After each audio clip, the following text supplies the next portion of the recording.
Welcome to this information video about training to teach as a postgraduate apprentice, which we often call PGTA, with Norfolk Teacher Training Centre.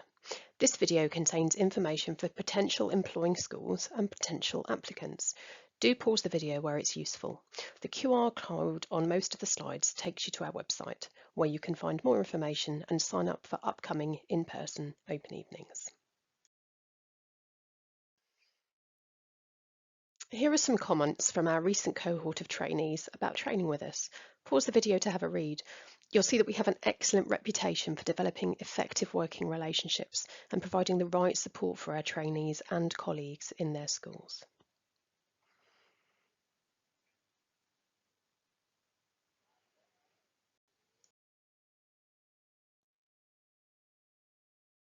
Here are some more comments. Pause the video to have a read.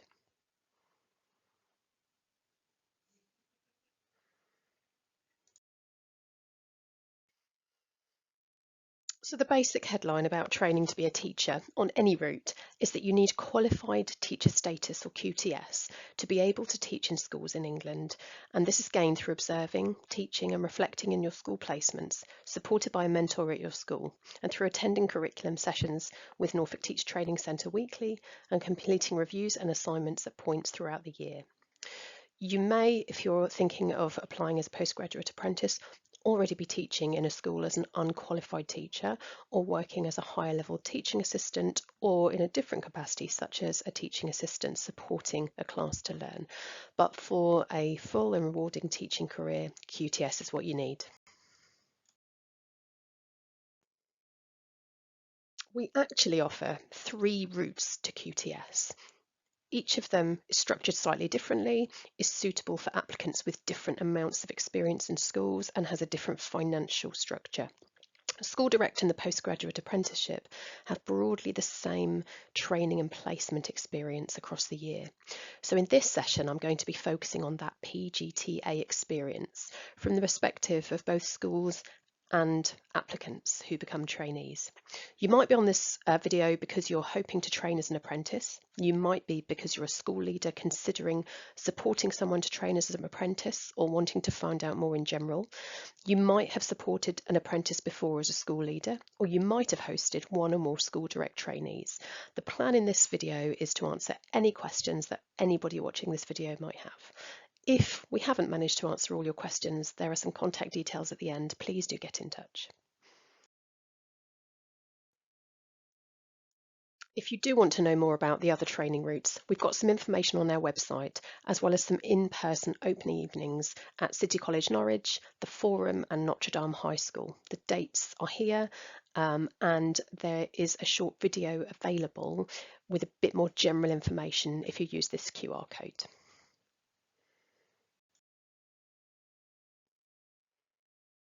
Let's now go through key aspects of the PGTA route. Some of this information will be pertinent to you if you're an applicant. Some of it will be more pertinent if you are a school leader. Knowing more about the programme as a whole is really ideal. So we're going to look at the structure of the course and what trainees and employing schools can expect the year to look like. We're going to look at partnership working with Norfolk Teacher Training Centre. We're going to look at funding and employment guidance. We're going to look at the application and onboarding process. It's important that you know that if you do apply to train as an apprentice, and if you are an employing school, then we'll be in close touch to give you obviously all of the information, all of the paperwork, and support everybody to make sure that we have everything organised and all boxes ticked. So these are the headlines of the structure of the year. So for potential postgraduate apprentices, this is the structure of your year. You'll see that you're in your employing school every week, Monday to Thursday, and in college training with us every week in term time on Fridays. You'll be learning in the same group as your School Direct colleagues, so there's no difference in how you're trained from a professional development perspective. Every trainee, including apprentices, is required to teach in 2 schools, and that will form part of the pattern of your year. For schools, your biggest consideration is likely to be when your apprentice is on their second school experience. School Direct trainees are in placements for a whole term for their second placement. Apprentices will usually organise a half-term placement. That minimises disruption to your school. It's important to know that during the half term that your apprentice is on second placement, you will still need to pay them. Also, in-trust placements or swaps sometimes do happen, but we try to avoid them. The initial teacher training statutory guidance states that second placements should be carefully selected to extend the trainee's knowledge, skills and understanding. Often this is interpreted as being a contrasting placement. In-trust placements aren't always contrasting from a teaching and learning perspective. Where we do try to swap apprentices in the schools we're working with to minimise gaps and support continuity for you, although that's not always possible. Regarding timetables, apprentices shouldn't be used as teaching assistants when they're not teaching. Apprentices might solo teach more classes earlier on than a fee-paying school direct trainee, but it's important to remember that they are still trainees and they're entitled to reductions in timetable. They're entitled to non-contact time, time to observe colleagues and meet their mentor, and full support to develop along that novice to expert timeline. Postgraduate apprentices, just like all other trainees, shouldn't be used to cover lessons where there is a teacher absence. We do understand that apprentices might be asked to support trips and so on, but it's important to give them as much notice as possible and as much as possible minimising disruption to their training timetable. Here's a brief outline of how the course is structured. Each trainee has a mentor who meets with them weekly. Tutors visit half-termly to do joint observations of trainees with their mentor. All observations are used to discuss your teaching development in that moment. There are 4 intensive training and practice weeks across the year where you have time to focus on developing fundamental aspects of your teaching. More information on this is sent to schools as part of our onboarding process. There's time out of school on top of Fridays for subject knowledge development and learning conferences, just a few days across the year. We do send out our course calendar before enrolment so that employing schools can plan for this. Here's a broad outline of how apprentices are assessed. None of the assessment is by exam. Instead, you'll put together a portfolio of evidence comprising teaching observation records, professional discussions, and you'll also have some written assignments and a review of the evidence of your development, which complements your classroom practice and which we will support you with across the year. So there'll be a 2,000-word assignment in autumn, a 45-minute presentation in the spring term, and then a case study written in the summer term. Towards the end of your training year, usually just around the half term in the summer, you'll be assessed to achieve QTS. And then for apprentices, you have an endpoint assessment. This happens in the autumn of your ECT 1 year, so several months after you've got your QTS. Schools. The expectation is that you're employing an apprentice with the expectation of this going beyond the training year. In the majority of the cases, this means that endpoint assessments take place in the schools where a trainee, an apprentice is trained. Here are the courses that we offer. They're all available on the Government Apply portal. If you're a secondary school applicant or a secondary school leader, please contact us directly. We don't always open all of the postgraduate apprentices courses till later in the year on Apply, but we do always consider applications which qualify, which meet our criteria. In this case, meeting our criteria means that you need to be working at a school that is happy to support your training on this route. So these are the headlines for finances for people who qualify to train as a postgraduate apprentice because they have a school that is employing them and supporting them to train as an apprentice. Bursaries and scholarships that you might have found by doing an online search are not available to postgraduate apprentice trainees. So trainees, this is your finance headlines. So you're employed by your school as an apprentice. This means you'll be paid by your school as an unqualified teacher during the year that you're training. The figure in the blue box on the right is an indication of how much you might be paid. That's based on the 24-25 pay scales, and it's 0.1 of the unqualified teacher pay scale, which you'll find really easily online with a search. The exact amount will be discussed with you by your employing school. So the figures to do with payment and ECT starting salaries are typically reviewed by the Department for Education in the autumn of each year. So depending on when you're watching this, it's worth doing a check online for the most up-to-date information. So some finance information for schools. If you pay into the levy fund because you're state funded, you should be eligible to draw from that fund to support employing a postgraduate apprentice teacher. The statutory guidance says that you should be paying an apprentice on a full-time basis all through their training year, even when they're on their second placement, which is half a term long. Their 20% training, which they're entitled to as an apprentice, which is our Fridays in college, should also be paid by the employing school. You must pay them as an unqualified teacher point 1 at minimum. They can't be employed and paid as any kind of teaching assistant or higher level teaching assistant.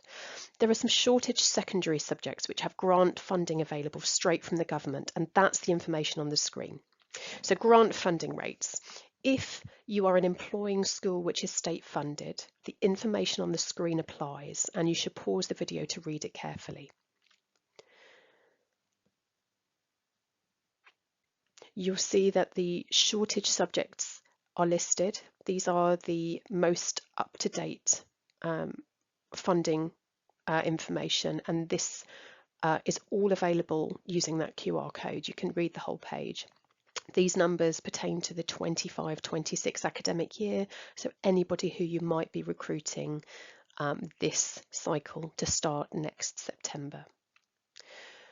It's important for you to know this information, though. If you do have a postgraduate apprentice who teaches one of those subjects and therefore qualifies for this grant funding, then we will be in touch with you about it. The payments are made monthly, and the first payment is made at the end of September of their training year.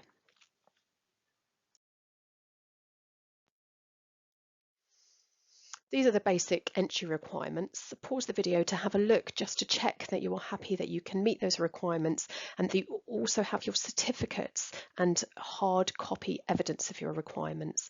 At interview, we'll be asking you to show them on camera, and when you enrol, we'll be asking to see them in person.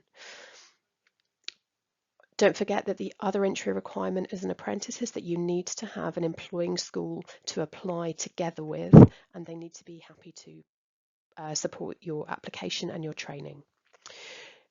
If you need to obtain a qualification, please do talk to your school about this. We encourage incoming trainees to sort out any outstanding qualifications or apply to get copies of any certificates before beginning your training.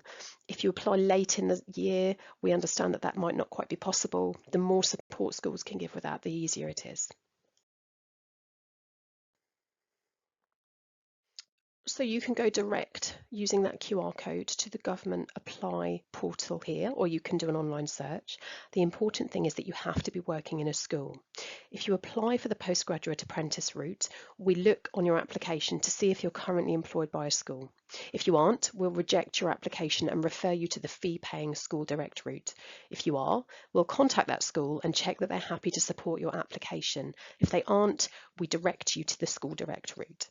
The best way to prepare to apply as an apprentice is to have a conversation. If you're a school who would like to support an employee to qualify through the apprenticeship route, or a school employee who would like to qualify through the apprenticeship route, the best thing you can do is have a conversation to discuss your options and agree next steps. Very occasionally, a school will advertise for an unqualified teacher to train as an apprentice, and occasionally Norfolk County Council will advertise such roles. If you were to apply for a role like this, you would be expected to have experience in a school and would be applying against people who have that experience. Once you and a school have agreed to apply, you need to go through this government portal using that QR code, as with pretty much any other training route. If you've got any questions, we can answer them directly. The information about how to get in touch with us is at the end of this presentation, but if to apply, you must go through this portal. If we're interviewing you as a postgraduate apprentice, one of your interviewers will be your school lead and one will be a member of my team. We'll set this up together. It doesn't mean that you'll automatically get an offer. The interview process is really important for us as a programme to ensure we're training those with the potential to succeed at QTS review, so do prepare carefully. Obviously, the fact that the school is supporting your application means that we're expecting that you'll be experienced, and we'll be looking at the strengths that you've got and to bring to the interview. The interview will be an hour long at a time arranged and convenient to all of us. It consists of that qualification and identity check, a task that you can prepare beforehand, and a series of interview questions linked to teacher training.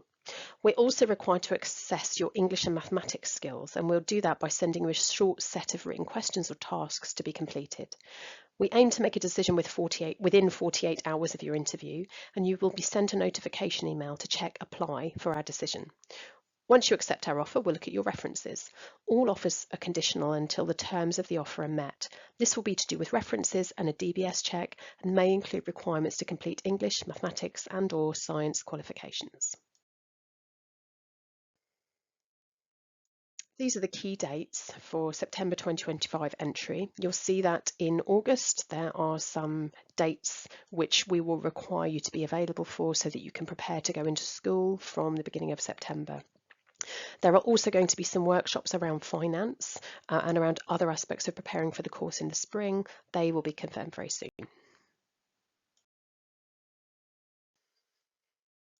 This timeline shows you how we support you to prepare between accepting an offer and starting with us in August. Obviously, this might be slightly different if you apply late in the cycle. So before you go into schools, you'll attend an induction here at City College Norwich. This will introduce you to our curriculum, our ways of working, and prepare you for your school placement. If you're applying as a postgraduate apprentice, your chances are you've already got a DBS check for your placement school. If you're on the update service, that is really helpful. You might need to complete equivalency testing if you don't have English and mathematics GCSE passes, or science if you are a primary apprentice. So for schools, once trainees are enrolled with us, there's some paperwork which we'll need to fill in, which is generated by the apprenticeships team here at the City College. It's vital to ensure they're enrolled and also have access to funding. It includes a copy of their contract with you as their employer. One thing that's important is that checking a PGTA's access to public funds.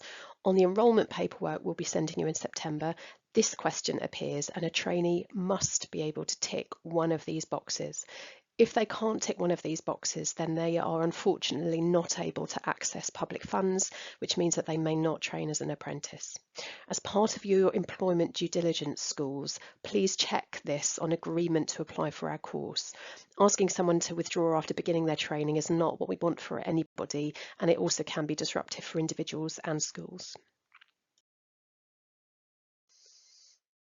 Hopefully we've answered any questions you might have and given you all the information that you need. If there's anything you'd like to talk to us about, please do get in touch using the contact information on this slide.